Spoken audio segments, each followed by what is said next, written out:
Prime minister Indira Gandhi को जिन्होंने मारा उनको इन्होंने 2 साल में फांसी दे दी। क्या इनके लिए कोई फांसी नहीं है? फांसी क्या इनके लिए लाइफ इम्प्रिजनमेंट भी नहीं है? कैसे बीते हैं ये 25 साल? बस अभी भी तड़प तड़प के ही दिन निकाल रहे हैं। ये हम इंसानों की जिंदगी थोड़ा जी रहे हैं। ये तो है नहीं है कि कभी घर में फादर की बात ना चलती हो या ना हो, जिसने कभी कुछ देखा ना हो और फादर ही सब कुछ करते हो। इवन मैं तो स्कूल जाती थी, कॉलेज जाती थी, मैं अपनी गाड़ी में जाती थी, अपनी गाड़ी में आती थी। हमने तो कभी कहीं देखा भी नहीं था ना, कभी हम कभी शॉपिंग करने गए ना कुछ, फादर के साथ। और मेरा तो अपने फादर के साथ बहुत ही अटैचमेंट था। एक दिन भी अपने फादर से अलग नहीं हुई थी और एकदम 25 साल हो गया अलग होते हुए, तो महसूस क्यों नहीं करूंगी? वो भी ऐसी मौत, और वो भी मैंने अपने सामने देखी। चलते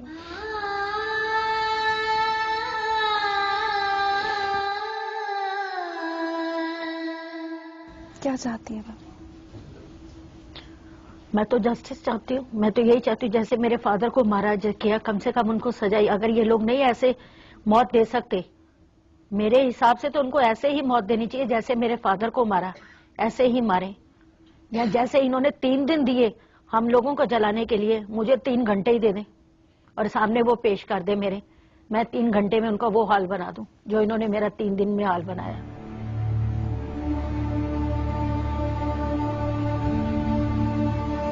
निर्भीक जी की आंखों में जो आंसू हैं, उनसे उनका दर्द और उनकी बातों से उनका गुस्सा साफ झलक रहा है। और शायद ये गुस्सा हम में से किसी के भी दिल में होता अगर हमने वो सब कुछ सहा होता जो इन्होंने सहा है।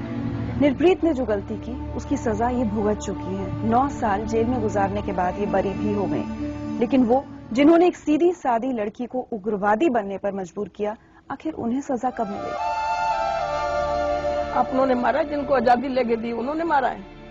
शर्म आती है मेरे को, ऐसे हिंदुस्तान की बेटी कहती हुई शर्म आती है।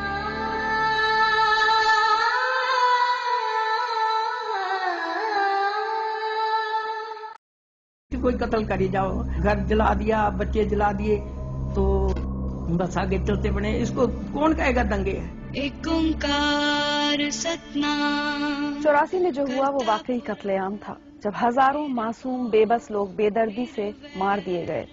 न स्वतंत्रता सेनानियों के परिवारों को बख्शा गया, न फौजियों को। एक स्वतंत्रता सेनानी की बेटी, एक फौजी की पत्नी ने भी अपना सब कुछ खो दिया उस तबाही में। न पिता की कुर्बानियां काम आई, न पति का देश के प्रति कर्तव्य।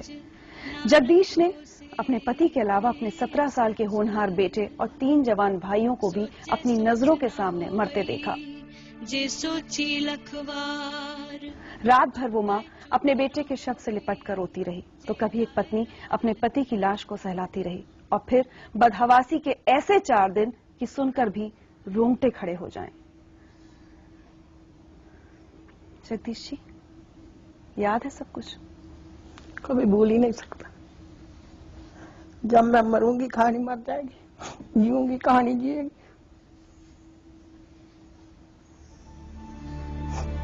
कभी भी भूल नहीं सकती।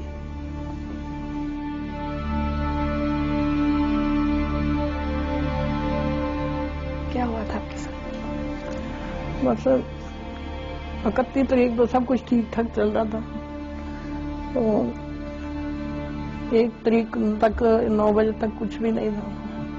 हम आराम से बैठे, नाश्ता किया सब रल के, तो टीवी पे देख रहे थे। 9-10 बजे अगली तरफ पार्ट 2 में आग लग गई। तो जो छोटे बच्चे घर में थे इनको भगा दिया, भी भाग जाओ, पड़ोसियों के घर में भाग जाओ, आप छोटे बच्चे डरेंगे। 3 लड़की थी, ये छोटा सा एक बेटा था। पड़ोसियों के घर में भगा दिया। बस 10-15 मिनट में हमारे घर में वो सब लोग आ गए। आते ही वो जो लड़का खड़ा था उसके द्वाले हो गए, उनके डैडी के द्वाले हो गए। उनका तो ड्राइंग रूम में बिल्कुल सिर फेंक के तो वहाँ ड्राइंग रूम में लटा दिया। लड़का थोड़ा सा भागा, बस वो गया तो वहीं आग लगा दी, जला दिया। तो फिर जब वो लूटने पटने वाले चले गए आग लगा के, तो मैं भागती फिरती थी कि, और पति तो वहाँ पड़ा ही था मेरे सामने, तो बेटा कहाँ गया। जब मैं भागती गई तो एक ने मेरे को बताया कि बेटा तो वहाँ वो सामने बेंच जल रहा। जब मैं बैग भागती हुई गई तो उसके एक तो श्वास थे, आग लगाई। मैंने उतनी से आवाज दी, मैं कहा अब मैं तेरी माँ नहीं हूँ, मैं तेरे को सब कुछ बख्शा, अब कलगी वाले के चरणों में लिपटा। अब गुरु नानक का बेटा आया, वाहिगुरु बोल सतनाम बोल। तो मैंने वहाँ बड़ी दवाई दी, कोई मेरे को पानी दो, कोई मैं अपने बेटे के मुंह में पानी डाल दूं। मैंने एक ने जग में पानी लाई, मैं थोड़ा सा मुंह में पानी डाला, 2-3 श्वास लिए तो बस खत्म हो गई कहानी।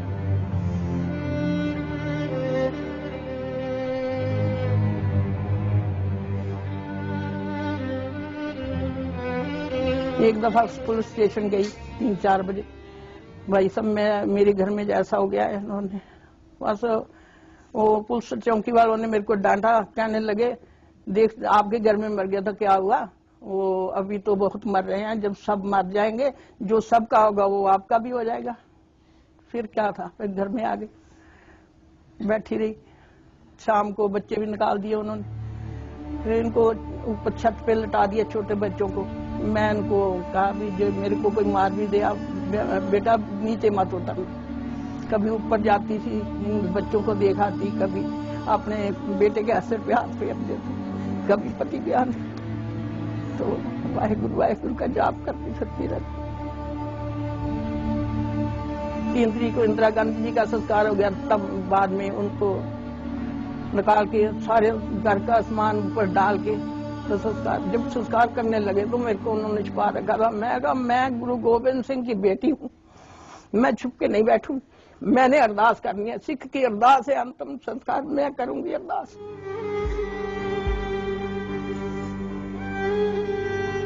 हाँ, एक मेरे को बहुत दुख की बात है, क्योंकि मैं बहादुर की बेटी हूँ और बहादुर की पत्नी हूँ। जब मेरे बेटे देश के कौम के लिए मरता, आज मैं छाती तान के कहती मेरा बेटा देश की सेवा करता हुआ मरा। छाती तान के कहती मैं शहीद की माँ हूँ, शहीद की पत्नी हूँ, शहीद की बहन हूँ। आप क्या कहूँ, अपनों ने मारा है, क्या कहूँ, क्या बहादुरी ले गए हैं। अपनों ने मारा, जिनको आजादी लेके दी उन्होंने मारा है। शर्म आती है मेरे को, ऐसे हिंदुस्तान की बेटी कहती हूँ, शर्म आती है। कभी कभी बाप को कोसती हूँ। तो लड़ते थे आजादी की लड़ाई, अंग्रेज होते काश हमारे बच्चे ना चलते, तो लड़ते थे। कभी कोसती क्या लिया आजादी, तो आगे क्या लिया आजादी से, उन्हीं का खून उन्हीं को राजधानी में जला दिया।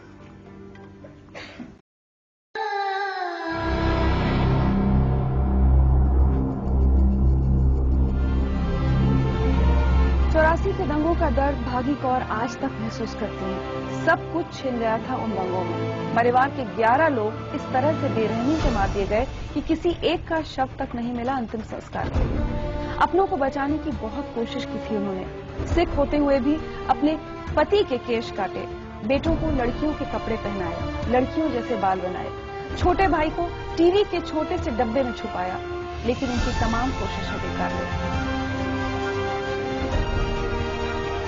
न पति बचे, न चारों भाई और न ही बाकी रिश्तेदार।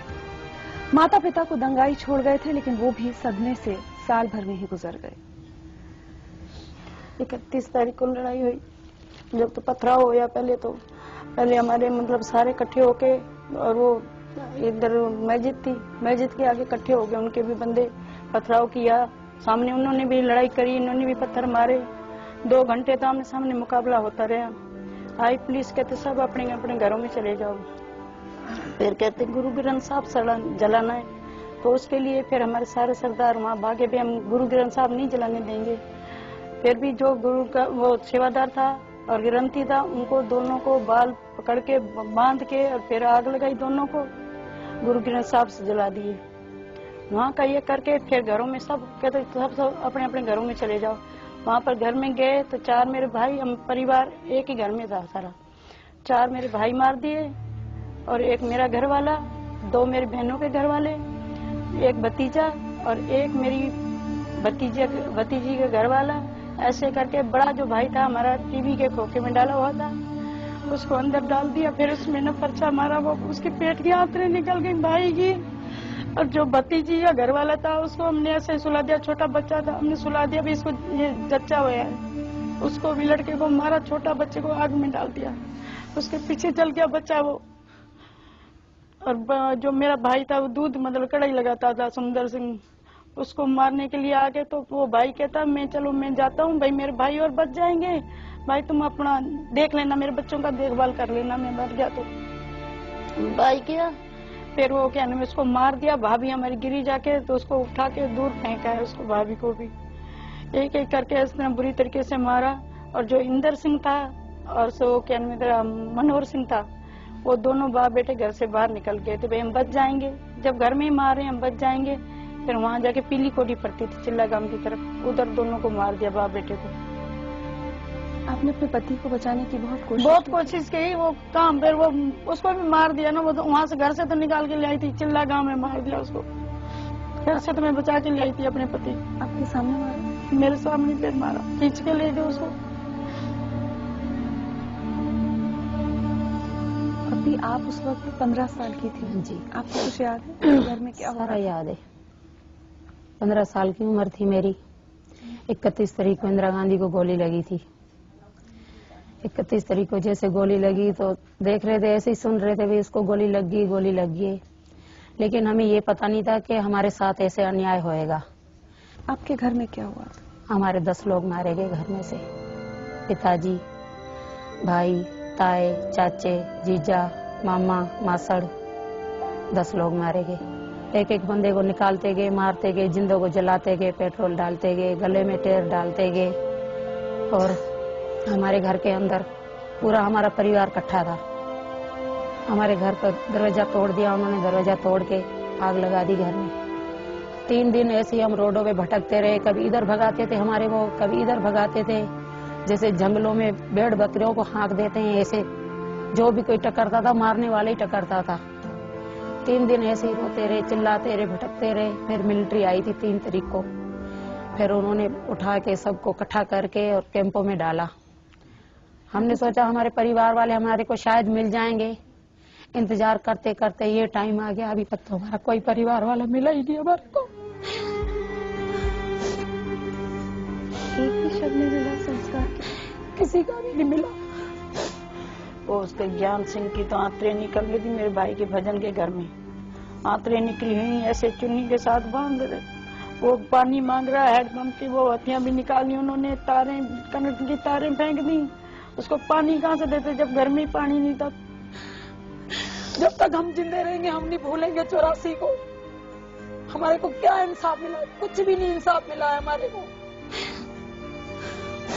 ये सिर्फ इन 2 महिलाओं की कहानी नहीं है, ये उन हजारों परिवारों की कहानी है जो 84 में हुई दरिंदगी का निशाना बने। यकीन मानिए ऐसे भी परिवार हैं जिनके 21 लोग तक एक ही दिन में खत्म कर दिए गए।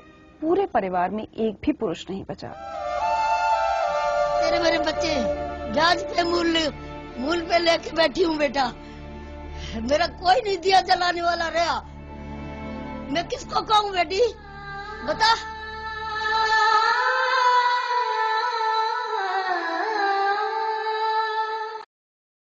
जिंदगी लाइव में आज हमारे साथ हैं वो लोग जिन्होंने 25 साल पहले मौत का ऐसा तांडव देखा कि रूह कांप उठे। अपनी नजरों के सामने अपनों को जिंदा जलते देखना, ऐसे जले हुए शव कि माँ बेटे तक को नहीं पहचान सकती थी। अपने पिता, पति, बेटों, रिश्तेदारों की दर्द से भरी चीखें, उनके खून में लथपथ लाशें, बहुत कुछ देखा इन लोगों ने। उन 4 दिनों में इतना दर्द कि शायद मौत जिंदगी से बेहतर लगने लगी थी। आज हमारे साथ बहुत से ऐसे लोग हैं जो 84 के दंगों का शिकार बने। हर एक की अपनी अलग कहानी है। 1984 में मैं 7th क्लास में पढ़ता था। मेरे फादर की डेथ हो गई, मेरे चाचा को मार दिया गया मेरे आंखों के सामने, मेरे मामा जी को मार दिया गया। एक ही साथ में पड़ोस में घर था, मेरी मम्मी मुझे वहां ले गई।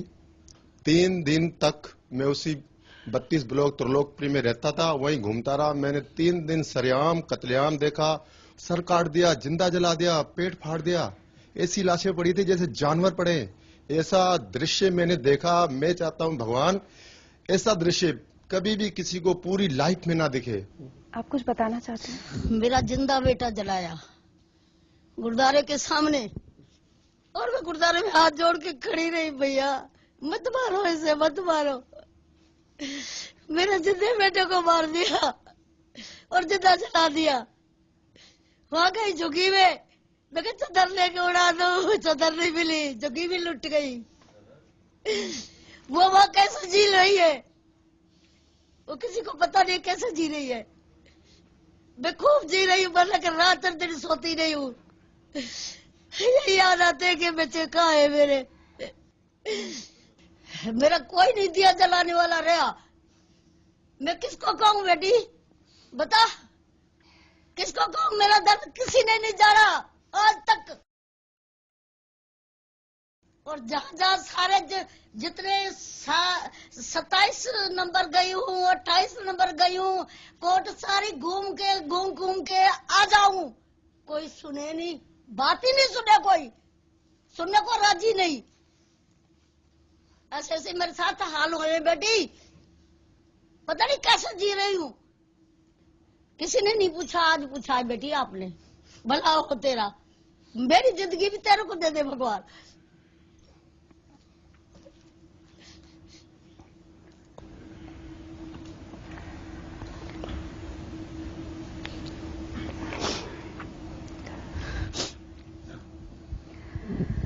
इन लोगों की बातें सुनकर, आंसू देखकर, दर्द महसूस करने के बाद हमारे पास अब कुछ भी कहने सुनने को कहां बचा है। 25 साल बहुत लंबा वक्त होता है और अंग्रेजी की एक कहावत है, justice delayed is justice denied. 84 के दंगों की बातें चुनाव के वक्त बहुत होती हैं, पर ना उसके पहले ना उसके बाद किसी को इन लोगों की याद आती है जो 25 साल से राह तक रहे हैं उस एक फैसले की जो इन्हें इंसाफ दिलाएगा, जो इनके जख्मों पर मरहम लगाएगा, जो इनके जीने का मकसद पूरा करेगा। और न जाने इनमें से कितने उस फैसले की राह देखते देखते इस दुनिया से ही चले गए। क्या इनका इंतजार कभी पूरा होगा? प्राइम मिनिस्टर इंदिरा गांधी को जिन्होंने मारा उनको इन्होंने 2 साल में फांसी दे दी। क्या इनके लिए कोई फांसी नहीं है? फांसी क्या इनके लिए लाइफ इम्प्रिजनमेंट भी नहीं है? बिना किसी गलती की इतनी बड़ी सजा एक साथ परिवार को खो देना, तो आप समझ सकते हो कि ये कैसा दर्द है। जब हम मर जाएंगे कहानी मर जाएगी, तब जब तक हम जिएंगे कहानी जिएगी। मैं ना रात सोती हूँ ना दिन सोती हूँ, ना भगवान ने सुनी ना इंसानों ने सुनी है।